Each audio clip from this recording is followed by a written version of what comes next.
Yet, intra-regional trade accounts for less than 5% of their overall trade. And a recent World Bank study shows that if you actually looked at the economic complementarities and the geographical proximity of the South Asian countries, they should be trading 3 times more than what is the case. South Asian countries are trading more with outside of South Asia compared to with its own neighbors. And in fact, India, Pakistan, Nepal, Sri Lanka have 2.9 times more restrictions on trade on its South Asian partners compared with the rest of the world.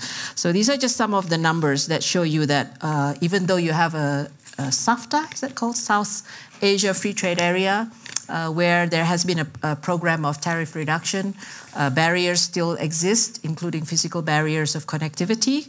And also digital connectivity, I think, would be another important area for us to look at, given the potential for digital economy and how countries can, developing countries, small developing countries, isolated countries can actually leapfrog if they were digitally connected.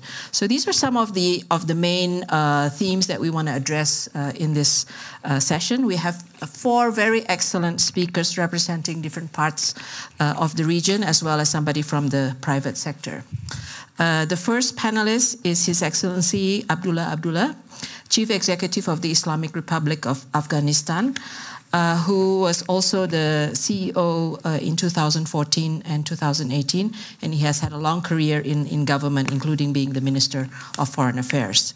The second panelist is His Excellency KP Sharma Oli, Prime Minister of Nepal, second term as the Prime Minister of Nepal, a position he has held since 2015, and he has had an instrumental role in fighting for Nepal's constitution as a democratic country, and I think has been very instrumental in laying out the ground for the economic transformation of his country. Third panelist is Sigve Brekke, President and CEO of Telenor Group Norway, which is a telecommunications company dealing with mobile, broadband, and TV services with a strong footprint everywhere in the world, I think, but also in South Asia as well as Southeast Asia. Finally, last but not least, Professor Raghu Rajan, Catherine Dusak Miller, Distinguished Service Professor of Finance, University of Chicago Booth School of Business, USA, who has had a distinguished career in academia, is an expert in the financial sector, has served in the IMF, and most recently in the Indian government as Chief Economic Advisor, as well as the Central Bank Governor to the Reserve Bank of India. So we'll come back for another round of questions, but I'd like to now come to Prime Minister Sharma and ask you the same question. How do you see the developments in Nepal? You're laying out some structural reform program. How is that developing? What are the main challenges? And how do you see the role of regional cooperation in playing a role in the development of Nepal? And maybe you can also reflect on, it's not just the economic issues, obviously, but there's also the security challenges and the conflicts or tensions between countries that are preventing more progressive development of SAARC or SAFTA. And given that Nepal is the chairman of SAARC this year, you might want to reflect on what you plan to do ahead. Thank you, Madam Pangestu.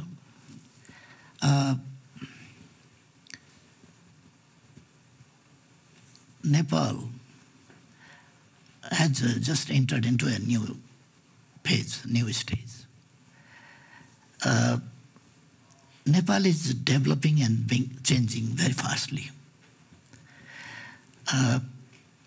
politically and economically. It is developing its friendly ties with its neighbors also, and the regional organizations and all aspects are developing fastly and changing very fastly. Nepal promulgated a new constitution, democratic constitution, and established a federal democratic republican system. And according to the constitution, we had to make some laws, and now we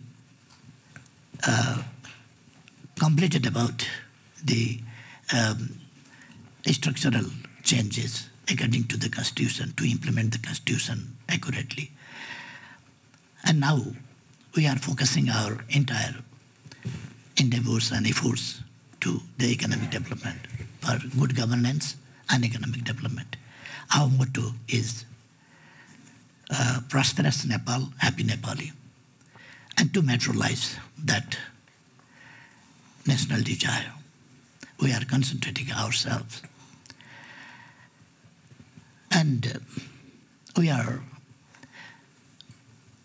introducing new policies and bringing reforms in all, each and every field of economic aspects as well, and social. And we are introducing social justice, improving all sectors of our society, and justice and equality, empowerment of women, and bringing the backward sections of society in the front lines. With these efforts, now we have entered into a new situation where we are optimistic, and we are doing our best to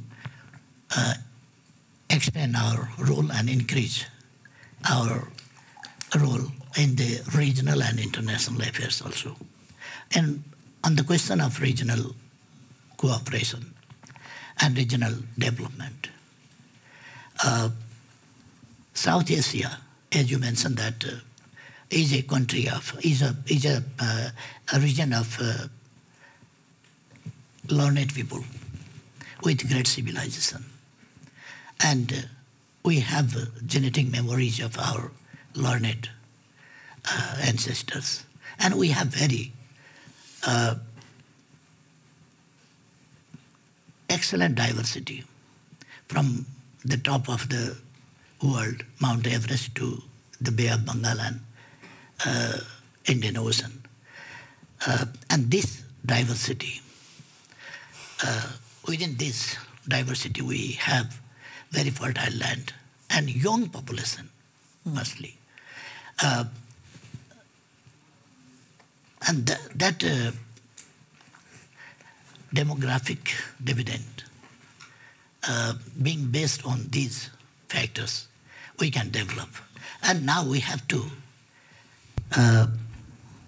think about to develop our regional cooperation, regional trade. And for that, we have to create such a situation where equality, justice, and win-win situation for all, so that we can develop, and no one, no nation, no people will remain back.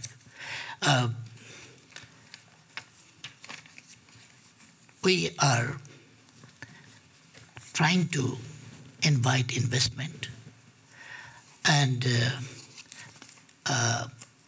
use technology and technology transfer and use of technology and develop connectivity between the countries.